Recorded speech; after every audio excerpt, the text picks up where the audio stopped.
in March 2021, end of March 2021, we went to visit my mother-in-law, and we hadn't seen her for a very long time. So it was a big moment for us. When we pulled up to her apartment building to pick her up, we were really surprised that she wasn't waiting in the lobby by the door like she normally was. And so I took my son Ezra and we took the elevator up to her apartment to get her. And I remember we knocked on the door and Mom answered.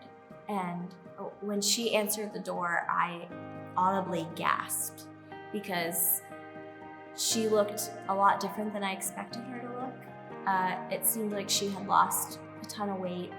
Her hair looked really thin. Her eyes looked sunken in. I noticed that she was having trouble breathing. And so we went in with her, and after a couple minutes, it was like really apparent that she really just needed to go to bed. She didn't feel well, and she wasn't gonna be able to come with us. Things moved very quickly after that. Within a few days, she'd seen a doctor and they were getting blood work. They admitted her to a hospital, and we found that she had an advanced stage of cancer in her bladder. As you can imagine, I just felt a wave of emotion, all different kinds of things, shock. Everything had happened so fast, so unexpectedly. I felt angry, like why didn't she tell us she wasn't feeling well? We had no idea. Just confusion and sadness. My mom and I have never been very close. My whole life, our relationship was pretty complicated.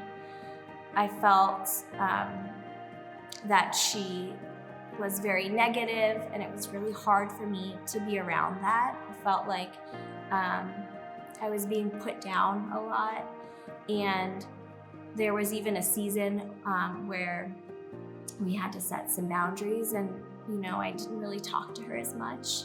And so now being faced with this, it brought out a lot of things, and I was really honestly feeling just a lot of regret over lost time.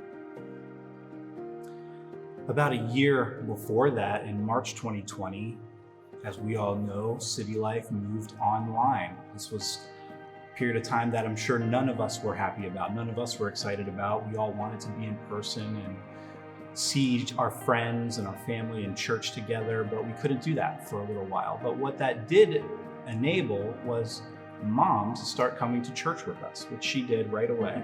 And I remember Shannon telling me that early on, she responded to a salvation message in a Facebook chat, and that was something that we were excited about. But now that we were walking through this last weeks with her, we got to see the work that God really did in her.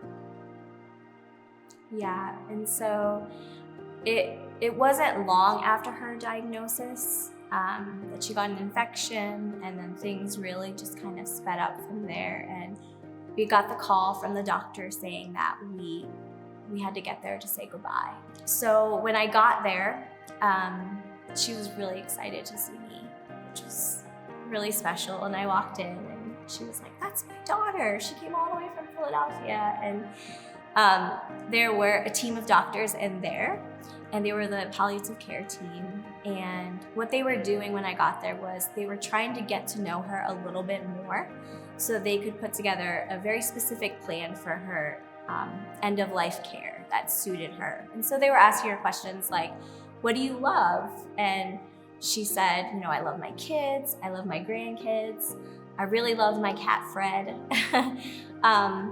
And then they asked her, "Helene, what do you fear?" And I will never forget. Mom's whole posture changed, and she sat straight up, and she said with such confidence, she said, "I fear nothing. My hope is in heaven." And I remember at that moment, just my heart jumping out of my chest. I was surprised by her answer, and at the same time, just so encouraged. And I got to spend the next week with my mom day in and day out. And she loves the Food Network, and so we watched that on repeat all day long, and we shared recipes, and we got to attend church online together and worship together. We talked a lot about God in heaven, and it was such a simple week, but it will forever be so precious to me because it was so healing to our relationship. And watching her walk through her last days, knowing full well that she didn't have time left, and doing it with such courage and boldness and confidence that only comes from Jesus. It was so evident that God had done a work in her life, that she was a new person, and the negativity that I had experienced, growing up, it was just completely taken over by kindness and grace and gratitude. I think every single person that we met at the hospital said that Mom was their favorite patient, that she was always encouraging them, and just so sweet and such a pleasure to be around.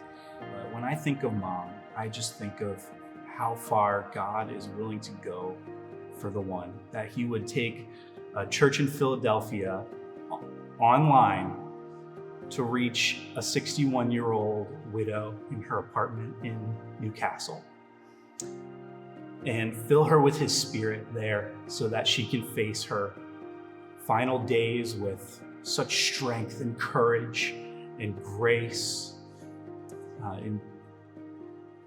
In 2021, we lost our mom, but at the same time, she was found.